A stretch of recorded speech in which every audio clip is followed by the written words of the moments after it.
Sherlock Holmes, volume 2. Já tinha feito o primeiro, tá aqui, ó. Dessa linda coleção da HarperCollins. Ó, aqui a box, volume 4 aqui. Vou colocar todos dentro. Ó.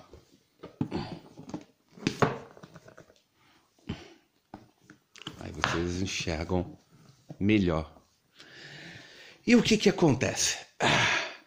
Olha só. Só tem assim um único arranhão nessa coleção.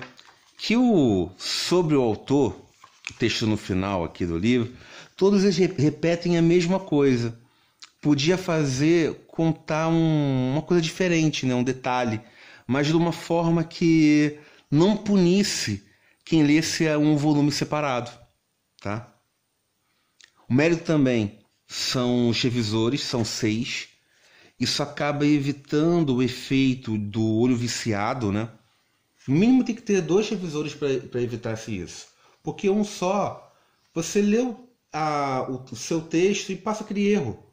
Tá? É comum isso acontecer. Por melhor que você seja, tenha domínio da língua, é possível ter isso. Então, quanto mais pessoas você colocar, fica melhor. Tá? Acaba bonificando a obra. Mas vamos lá.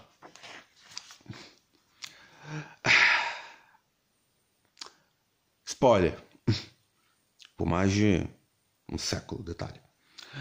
O problema final acaba tendo o fim do Sherlock Holmes. Ele morre confrontando Moriarty. E seria assim um fim muito digno. Claro que o público não aceitou muito bem, tá?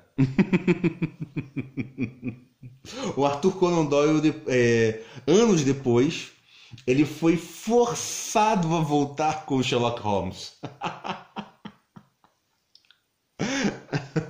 Isso é perfeito, né? E aqui tem o melhor conto, tá? Olha que eu gosto do problema final. No problema final você se emociona. Mas o Cão dos Baskerville, que conto. Você acaba entrando no clima, ele é mais descritivo, ele é sombrio, né? O Conan Doyle, ele bebe aqui muito do Poe. Tá? Muito do Poe. Do tipo, E eu senti, não sei se isso é fato, mas eu senti influenciando O Senhor dos Anéis. Da questão da... Eu vou descrever a relva, eu vou criar um clima. Calma aí. Tem a história acontecendo lá, tem um terror, mas pera. Então eu vou descrever. Claro que o Conan Doyle ele não vai fazer ali a mesma coisa que o Tolkien, né? Ficar umas 3 páginas, você anda logo, calma, espera aí. Mas assim, o Tolkien é mais descritivo. Acho que em termos de escritor não tem um igual, né? Para ponto positivo e negativo. Mas assim, você quer saber a história, mas o Conan Doyle ele faz isso e ele brinca muito com as emoções. Tem um personagem aqui que é o Henry Baskerville, que você acaba torcendo por ele. Então ele para ali, ele faz um recurso narrativo do tipo, calma que você vai torcer por esse personagem. E quando o falecimento desse personagem dá efeito. Eu me senti lendo Pequeno Príncipe, do tipo, o mundo é mais sombrio, as estrelas se apagam. E quando esse personagem não morre, tu fica vibrando, é novela, né? Aí você, ele tá vivo, então as estrelas se acendem, tudo é maravilhoso, tu fica assim. Mas isso é o quê? A capacidade do autor. Tá? Gênio mesmo. E falando de gênio, posteriormente, o Watson, ele acaba tentando aplicar os métodos de Sherlock Holmes. E por mais que compreenda algumas linhas de raciocínio, ele não é gênio igual o Sherlock. Então ele acaba se juntando com Lestrade e companhia. O Watson ele tem o quê? Ele é corajoso, ele é mais de ação, mais de ação física, né? O Sherlock Holmes ele é mais de ação mental. Por mais que fisicamente ele não seja se jogar fora. Ele é um pugilista. Ele briga também, tanto que com o próprio Moriarty, aí vem spoiler do spoiler, né? No seu retorno, Um dos pontos positivos que ele conseguiu suplementar o Moriarty foi no aspecto físico. Não sei, não sei. Pra mim, podia ser o fim do personagem, que é o problema final. Poderia acabar ali. Acho que a única coisa que deveria modificar é o tempo que foi feito. Teria que ter tido mais contos, mais anos com o personagem, esse envelhecimento, e depois poderia sim realmente ter esse fim. Era um final digno, tá? Mas às vezes você acaba sendo. Quando a criação é boa, ela supera muito o autor. Isso traz até uma discussão, né? Sobre. Eu estava discutindo isso até esses dias. Sobre a questão de. Ah, o quanto que uma obra ela é influenciada pelo autor, e mesmo o próprio autor tendo ali os seus defeitos, isso também transpassa para a obra. O que eu acho disso? Bem complicado, né? Tem que entender uma coisa. A escrita como é boa, ela é a melhor faceta do artista. E não apenas a escrita, também se levava a música. E nós temos que ter uma maturidade para separar o autor da obra. Por vezes, tanto ali o ator que personifica um personagem e traz para o teatro, ele não é essa pessoa simpática, tá?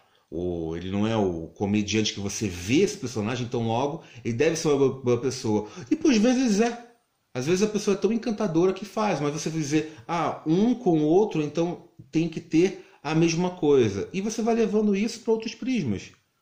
A questão da produção em termos de filmes, um diretor ou roteirista que faz isso com essa mente fantástica, então deve ser uma pessoa extraordinária, entendeu? E ainda mais sem defeitos. Então, e você vai levando também isso para outros pontos. Albert Einstein, a questão dos inventores, os gênios que o quê?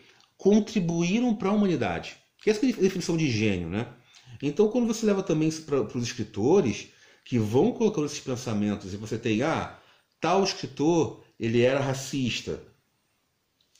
Tal outro, ele acaba sendo misógino, e que acaba sendo influenciado pela época, ou até nisso você tem que saber separar. O próprio Michael Jackson, né?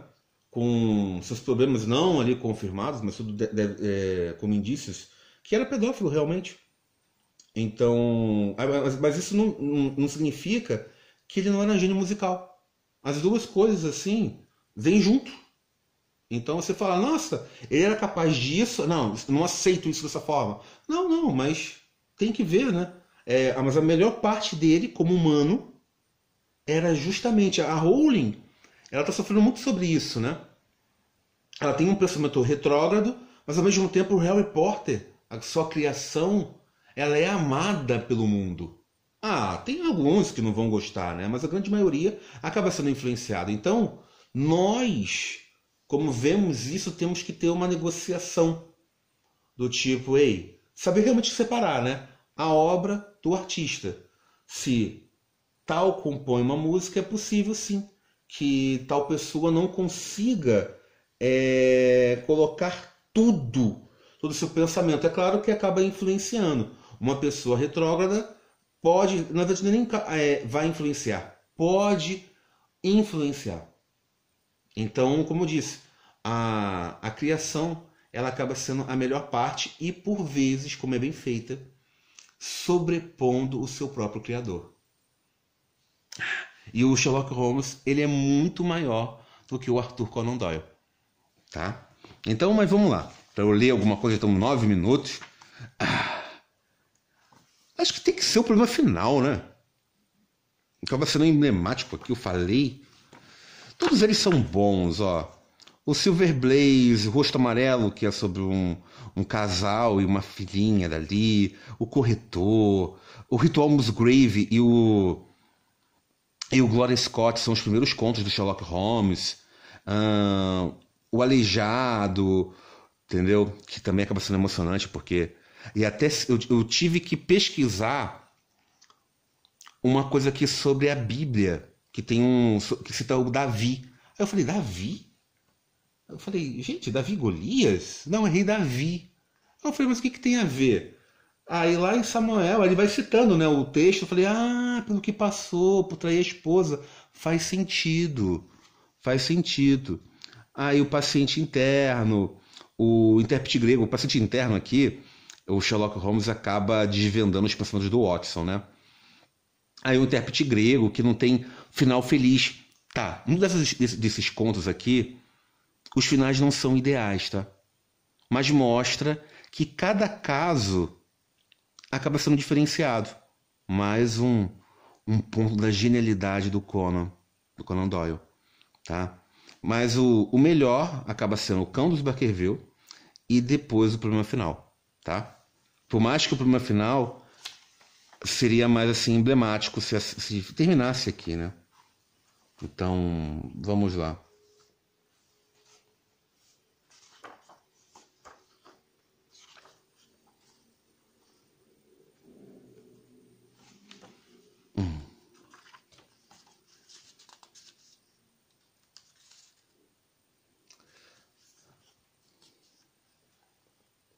Vamos lá. Serei breve, mas exato no ponto que me resta contar. Não é um assunto que me demore de boa vontade, mas sei que eu tenho o dever de não omitir nenhum detalhe. Foi no dia 3 de maio que chegamos à aldeia de Merriam, onde nos hospedamos no English Hof. É isso mesmo que fala? English Hof. Então administrado por Peter Steller, pai. Nosso anfitrião era um homem inteligente e falava um inglês excelente, pois trabalhava durante 3 anos como garçom no Grosvenor Hotel de Londres. Seguindo seu conselho, saímos juntos na tarde do dia 4, com a intenção de transpor as colinas e passar a noite na aldeia Rosenlaui, não sei. Recebemos recomendações insistentes para não ultrapassarmos de modo algum as quedas de Reichenbach, não sei se é isso mesmo, que ficam no meio da subida da montanha, sem fazer um segundo desvio para admirá-las. Na verdade, é um lugar assustador. A torrente, aumentada pela neve derretida, mergulha num tremendo abismo, de onde a espuma jorra como fumaça de uma casa em chamas. A garganta onde o rio se projeta é uma brecha profunda, cercada de rochedos brilhantes, negros como carvão, que vai se estreitando até formar um poço fervilhante de profundidade incalculável. O poço transborda e lança a torrente para diante por cima de sua moda irregular. O longo jato de água verde que desce ruidosamente sem cessar e a espessa cortina de espuma saltando eternamente para o alto deixam as pessoas tontas com o seu constante rodopio e clamor.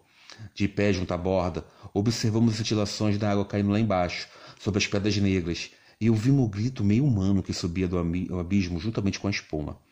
A trilha contorna uma parte da queda para permitir sua visão completa, mas termina bruscamente, e o viajante é obrigado a voltar por onde veio. Tínhamos começado o caminho de volta quando avistamos um rapazinho suíço, que se aproximava correndo com uma carta na mão. O papel trazia o timbre do hotel, que acabávamos de deixar, e era dirigida a mim pelo hoteleiro. Minutos depois de sairmos, chegara uma senhora inglesa nos últimos estágios de tuberculose. Passara o inverno em Davis Platts e viajava para se encontrar com amigos em Lucerna, quando sofreram uma súbita hemorragia. Achavam que só viveria algumas horas, mas seria um grande consolo para ela ver um médico inglês que se pudesse voltar, etc, etc, etc. O bom Taylor afirmou num post-scriptum, pós-morte, pós-scriptado, que ele próprio considera um grande favor pessoal, já que a senhora se recusava terminantemente a consultar um médico suíço, e ele sentia que tinha grande responsabilidade no caso. Tá. O apelo era do tipo que eu não podia ignorar. Impossível recusar um pedido de uma compatriota que morria em terra estrangeira. Contudo, tive escrúpulos em abandonar Holmes. Combinamos finalmente que ele ficaria com o jovem mensageiro suíço como guia e companheiro até que eu voltasse de Merriam. Meu amigo ficaria algum tempo na catarata e depois seguiria devagar pela montanha na direção de Rosenlouis, onde eu me encontraria com ele à noite. Quando me virei, vi Holmes encostado numa pedra e com os braços cruzados, olhando a torrente. Essa deveria ser a última vez que o veria neste mundo. Quando estava perto do fim da descida, olhei para trás. Era impossível daquele ponto ver a queda, mas avistei a trilha em curva que contorna a montanha e chega até ela. O homem caminhava rapidamente pela trilha, lembro-me bem. Vi sua silhueta escura, nitidamente desenhada, contra o fundo verde. Reparei nele e na energia com que caminhava. Mas sumiu na minha mente quando apressei o passo para voltar ao hotel. Talvez tenha levado um pouco mais de 1 hora para chegar a Meringer. O velho Steele estava na entrada do hotel. Espero que ela não tenha piorado, disse, aproximando-me depressa. Uma expressão de surpresa surgiu no rosto dele. E ao primeiro temor dessa sobrancelha, meu coração pesou como chumbo. Não escreveu isto? Perguntei. Tinha uma carta no bolso. Não há nenhuma inglesa doente no hotel? Claro que não, exclamou. Mas o papel tem o cabeçalho do hotel. Ah, deve ter sido escrito por aquele inglês alto que chegou depois que vocês saíram. Ele disse, mas não esperei para explicações do hoteleiro. Apavorado, já corria pela rua da aldeia, em direção à trilha que acabara de descer. Levaram 1 hora para voltar. Apesar de todos os meus esforços, duas se passaram até que eu chegasse novamente à catarata de Rechebeck. Vi o bastão de Holmes ainda na poeira da rocha, onde o tinha deixado, mas não havia sinal dele. Gritei inutilmente. A única resposta foi o eco de minha voz reverberando pelas montanhas. Foi a visão do bastão que me deixou gelado e tonto. Ele não tinha seguido para Roselouis. Permaneceram naquela trilha de 1 metro, com a parede a pique de um lado e o abismo de outro, até que seu inimigo o alcançasse. O jovem suíço também desaparecera. Estava solo de Moriarty, provavelmente, e deixaram os dois juntos. O que aconteceria então? Quem ia contar o que aconteceu? Fiquei ali 1 ou 2 minutos procurando controlar-me, pois estava dominado pelo horror. Lembrei então dos métodos do próprio Holmes e tentei usá-los para reconstruir a tragédia. Era bem fácil, infelizmente. Durante a nossa conversa, não tínhamos ido até o final da trilha, e o bastão marcava o ponto onde havíamos parado. Olha como que isso é belo, gente. O próprio Sherlock Holmes ensinando para o seu amigo / aprendiz como desvendar o seu próprio caso de morte. Isso aqui seria um fim muito digno, gente. A emoção que o Conan Doyle... Vocês estão vendo, né? Eu lendo aqui. Vamos lá. Durante a nossa conversa, não tínhamos até o final da trilha, e o bastão marcava o ponto onde estávamos parados. O solo enegrecido fica permanentemente macio por causa do jorro incessante da espuma, e até um pássaro deixaria ali sua marca. 2 pares de pegadas estavam nitidamente impressos na trilha, afastando-se de onde eu me encontrava. Nenhum voltava. A alguns metros do final, o solo estava enlameado e pisoteado, e os arbustos e plantas que ladeavam abismos quebrados e enlameados. Deitei-me de bruços e espiei por baixo, com a espuma jorrando à minha volta. Havia escurecido e eu vi apenas aqui e ali a cintilação da umidade das paredes negras, e ao longe, nas profundezas da garganta, o brilho da água em torvelinho. Gritei, mas somente o grito meio humano da queda voltou aos meus ouvidos. Mas queria o destino que, afinal, eu recebesse uma última palavra do meu amigo e camarada. Eu disse que o bastão estava encostado no rochedo que se projetava pela trilha. Logo desse rochedo, o brilho de alguma coisa chamou minha atenção. Erguendo a mão, encontrei a cigarrilha de prata que ele costumava levar no bolso. Quando eu peguei, um papel que estava debaixo, um papel que estava embaixo voou e caiu no chão. Ao desdobrá-lo, vi que eram 3 páginas rasgadas do caderninho de notas, endereçadas a mim. Era acrescido Holmes que o endereço fosse nítido. A caligrafia clara e firme se ele estivesse escrevendo em seu escritório. Como se ele estivesse escrevendo no seu escritório, né? Enfim. Meu caro Watson, escreva estas poucas linhas pela cortesia do Sr. Moriarty, que me aguarda para a discussão final das questões que nos separam. Ele me fez um resumo dos métodos para quais evitou a polícia inglesa e se manteve informado a respeito dos nossos movimentos. Isso confirma, sem dúvida, o elevado conceito que tenho aos seus talentos. Ou seja, tanto o Moriarty quanto o Holmes, eles se respeitam, né? Isso é levado do filme, tá? Muito bem, por sinal. Muito bem feito. É um prazer pensar que conseguirei livrar a sociedade dos efeitos de sua presença, embora tema que seja um preço capaz de causar sofrimento aos amigos, especialmente a você, meu caro Watson. Mas já lhe expliquei que minha carreira havia chegado a um ponto crítico, e nenhuma forma de conclusão me seria mais agradável do que esta. Na verdade, se me permite uma confissão completa, eu tinha certeza de que a carta de Meringer era falsa, e deixei que você partisse convencido de algo semelhante aconteceria. Diga ao inspetor Patterson que os documentos que ele precisa para ordenar a gangue então no caminho estão no escaninho M, numa envelope azul com a inscrição Moriarty. Tomei todas as providências relativas aos meus bens antes de sair à Inglaterra e confio ao meu irmão Mycroft meu cumprimento à senhora Watson. E creia que permaneça, meu caro amigo, seu sinceramente, Sherlock Holmes. Linda carta de despedida, né?